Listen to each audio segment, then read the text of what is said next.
13h, 14h. Europe 1, 13h. 13h31 sur Europe 1, Europe 1, 13h. La suite, vous écoutez Céline Giraud et avec vous aujourd'hui Céline, Nathan Dever et Jules Torres. Et on continue à parler de ce rapport choc explosif sur les frères musulmans au cœur du Conseil de défense qui est présidé en ce moment par Emmanuel Macron. Alors on attend plusieurs mesures pour préserver la République de l'entrisme islamiste qui devrait donc être annoncé. En attendant, comment lutter justement contre cet entrisme des frères musulmans? Plusieurs propositions politiques notamment. On va écouter Jordan Bardella qui milite pour interdire les frères musulmans qui trouvent un écho institutionnel auprès de la France insoumise. La stratégie des frères musulmans, elle trouve aujourd'hui un écho institutionnel auprès de la France insoumise qui reprend au mot près la stratégie de victimisation et de culpabilisation des frères musulmans. Je veux dire, quand on soutient les associations politico-religieuses, quand on soutient le CCIF, quand on soutient le Burkini, on est effectivement dans la roue de toutes les revendications politico-religieuses. Donc, pour vous répondre, si demain nous arrivons à la tête de l'État, nous interdirons les frères musulmans. Je souhaite que les frères musulmans soient considérés comme une organisation terroriste. Il y a 139 mosquées radicales qui sont aujourd'hui aux mains des frères musulmans. Il faut les fermer. Voilà la proposition de Jordan Bardella. Oui, on les confond souvent tous les deux puisqu'ils appartiennent à la même génération et parce que évidemment Gabriel Attal, on en parlera tout à l'heure, a également fait des propositions choc sur ce sujet-là. Quant à Jordan Bardella, c'est une proposition de longue date du Rassemblement national. Marine Le Pen, pendant sa campagne présidentielle, avait accordé de nombreuses semaines à un projet de loi pour interdire l'idéologie des frères musulmans et plus largement l'idéologie islamiste. Moi, je suis pas un spécialiste de ce sujet, je ne sais pas si c'est possible. En revanche, je constate qu'il y a de nombreux pays, et pas forcément des démocraties libérales. Je crois que la Jordanie, les Émirats arabes unis ont interdit les frères musulmans. Et en réalité, on a vu dans l'histoire qu'un certain nombre de pays ont décidé d'interdire des idéologies ou des organisations qui portaient la voix d'une idéologie. Ça a été le cas avec le communisme, ça a été le cas avec le nazisme, ça a été le cas avec le fascisme, et pourquoi pas avec l'islamisme. Je pense que c'est une des réponses qui pourrait être évoquée par le président de la République. Ça, déjà, ce serait symbolique. Ensuite, il y a toute une batterie de mesures et de champs où aller. On a parlé avec Nathan du champ éducatif. Moi, je pense qu'on peut pas passer outre le champ migratoire, puisque en réalité, plus on accueille notamment de personnes issues de pays islamisés ou islamiques, eh bien, moins c'est facile à intégrer, et plus les réseaux islamistes ont un terreau fertile, pour cultiver cet entrisme-là. Donc, je pense qu'on ne pourra pas passer outre. Malheureusement, je ne suis pas sûr que ce soit une des pistes évoquées par le président de la République. Jordan Bardella qui propose d'interdire l'organisation islamiste. Il y a une différence, je pense, entre les pays arabes qui ont interdit les frères musulmans et la France. C'est que dans les pays arabes, en Égypte, l'Égypte a été le premier pays à interdire les frères musulmans à 2 reprises, les frères musulmans ont une existence politique, ils ont un visage, ils ont une adresse, ils peuvent se présenter, ils peuvent prendre le pouvoir, et c'est pourquoi en Égypte, il a été par exemple possible d'interdire les frères musulmans parce qu'on savait comment faire. En France, et le rapport l'explique très bien, les frères musulmans en tant que tels, c'est très nébuleux, n'existent pas comme ça. Ils existent en tant qu'ils essayent de s'insinuer dans plein d'institutions. Je pense qu'il y a 2 éléments. Il y a un premier élément sur l'éducation. Il faut renforcer le contrôle sur les lycées confessionnels. Il faut faire des visites surprises. Il faut écouter des cours de religion qui sont donnés. Et il faut vraiment renforcer ce contrôle. La deuxième chose, les mosquées qui posent problème, c'est-à-dire qui répandent l'idéologie des frères musulmans, et les centres de prêche, ça aussi, il faut les attaquer fermement. L'islamisme, il se reconnaît à quoi ? Il se reconnaît premièrement à un prosélytisme forcené. C'est-à-dire la différence entre l'islam et l'islamisme. Prosélytisme forcené. Ne pas supporter qu'il y ait des musulmans, qu'il y ait des juifs, qu'il y ait des athées, vouloir les convertir. Haine des apostats, haine des femmes libres, haine des homosexuels, haine des minorités, haine de la démocratie. Tous ces éléments-là, on peut les reconnaître, on peut les identifier, et chaque fois qu'un de ces symptômes est décelable quelque part, il faut le combattre. Alors, Jordan Bardella, lui, propose d'interdire. Je vous propose d'écouter maintenant François Ruffin, député écologiste de la Somme, qui, lui, défend la laïcité et accuse, il est bien d'ailleurs l'un des seuls à gauche, les frères musulmans de vouloir diviser les musulmans français. Il était sur France Info ce matin.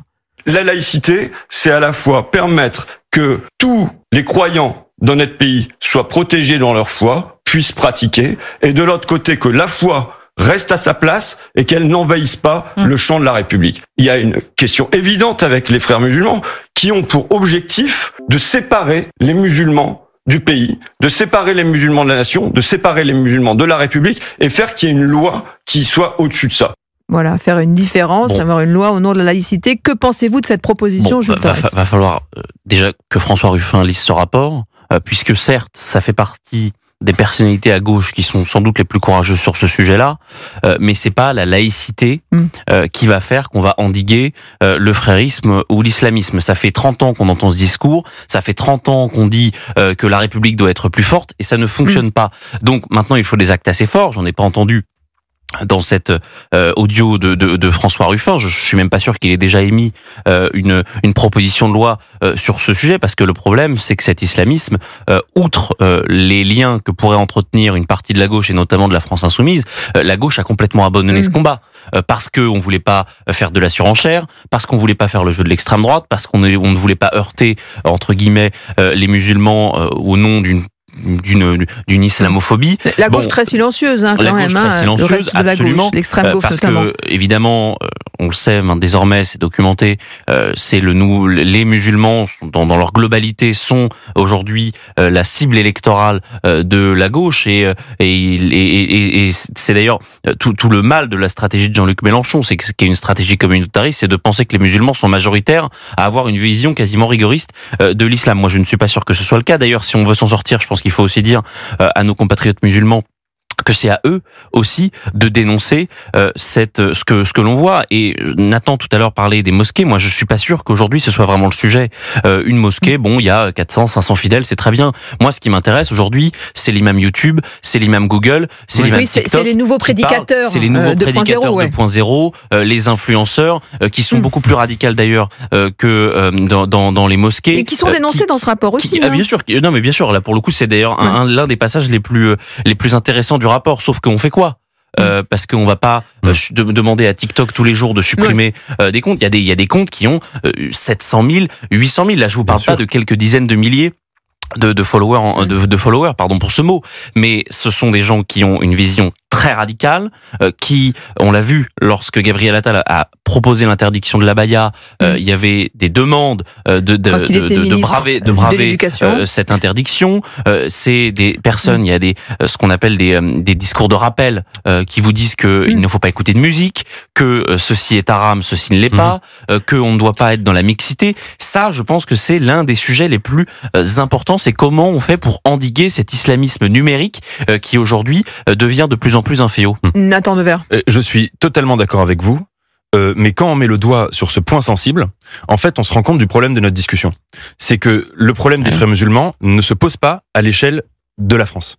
C'est un phénomène international, et que précisément quand on parle de l'islamisme sur les réseaux sociaux et de l'islamisme numérisé, il n'a précisément pas de frontières, et il ne peut pas être combattu seulement par la loi française. Ce qu'il faut voir, c'est qu'il y a aujourd'hui... C'est un bon début déjà, quand même. Oui, mais ça ne suffit pas, parce qu'il y a une guerre théologique qui se joue en Occident, c'est une guerre culturelle, mais qui se joue aussi dans les pays arabo-musulmans, entre deux lectures complètement opposées de l'islam. Et il faut aussi, je crois, quand on parle de lutter contre les frères musulmans, se rendre compte d'une chose, c'est que ce qu'on doit soutenir, ce sont tous les théologiens de l'islam, et qui sont nombreux, qui, au nom même de l'islam, ont combattu fermement, pied à pied, cette lecture-là frériste. Je donne un seul exemple, parce que je suis en train de travailler sur lui, c'est un théologien passionnant, quelqu'un comme Mahmoud Mohamed Taha, qui est mort en 85 au Soudan, mis à mort parce qu'il critiquait la charia, qui a développé une pensée extrêmement profonde, d'abord de la religion, et de la lecture du Coran, et de l'analyse, et de la manière dont on peut actualiser une religion, parce que les religions, elles doivent s'actualiser. Et ça, c'est à mon avis le cœur de ce combat, et j'aimerais rappeler qu'il y a beaucoup de pays musulmans, vous avez cité l'Égypte, la Jordanie, mais on pourrait aussi citer les Émirats, le Maroc, qui combattent aujourd'hui l'islamisme au nom de l'islam.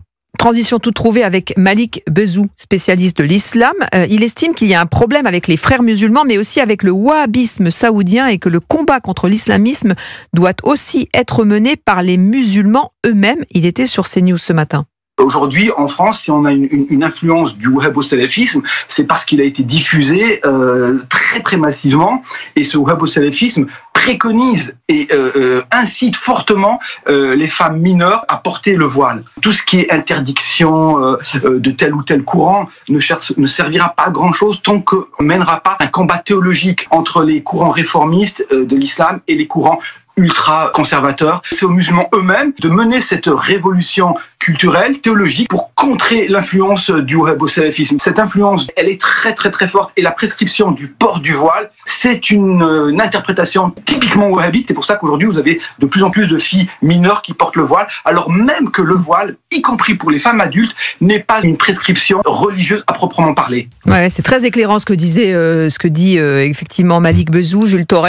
Il faut vraiment qu'il y ait une révolution des musulmans. Il faut une révolution, il faut qu'ils prennent à bras le corps ce sujet-là, parce que c'est aussi leur sujet. Si les musulmans veulent, s'intégrer dans la République, et je pense que c'est le désir de chacun, eh bien, évidemment, ils doivent dénoncer ces idéologies qui sont mortifères. C'est à eux-mêmes de mener le combat, c'est ce qu'il dit. Bien sûr, mais même pour eux, parce que c'est très dangereux. C'est une idéologie qui est très dangereuse. L'islamisme, c'est sans doute l'idéologie du XXe siècle qui est la plus dangereuse et qui sera la plus dangereuse, puisqu'elle a complètement le vent en poupe, et c'est pas ce rapport pour l'instant qui va l'endiguer. Nathan Dever. Concrètement, quelle forme doit prendre ce combat ? Il doit prendre la forme de l'interprétation. Je vous donne une comparaison avec une autre religion. Si vous prenez l'Ancien Testament, dans l'Ancien Testament, vous trouvez des versets extrêmement violents, qui peuvent appeler à tuer des homosexuels, à les condamner à mort, qui peuvent appeler à massacrer des peuples, etc. Pourquoi le judaïsme a-t-il évité cette lecture-là fanatique ? Précisément parce que la pensée juive repose sur l'interprétation, c'est-à-dire de dire entre la lettre, entre la version, le sens littéral d'un texte sacré et ce que la religion doit en faire, il y a tout l'écart de la manière dont la religion doit l'actualiser, doit en faire une métaphore, doit en faire une allégorie pour sortir de cette lecture littérale. Aujourd'hui, le combat théologique entre l'islam réformiste et l'islam fanatique, c'est précisément cela. C'est de dire, s'il y a des textes violents dans le Coran, il y a aussi des textes de paix d'ailleurs, mais les passages violents, les passages problématiques, il faut les déminer par l'interprétation. Une religion ne peut jamais supprimer des chapitres de ces textes sacrés. En revanche, elle peut en neutraliser la charge de violence par l'intelligence exégétique. Et c'est cela précisément que les islamistes refusent.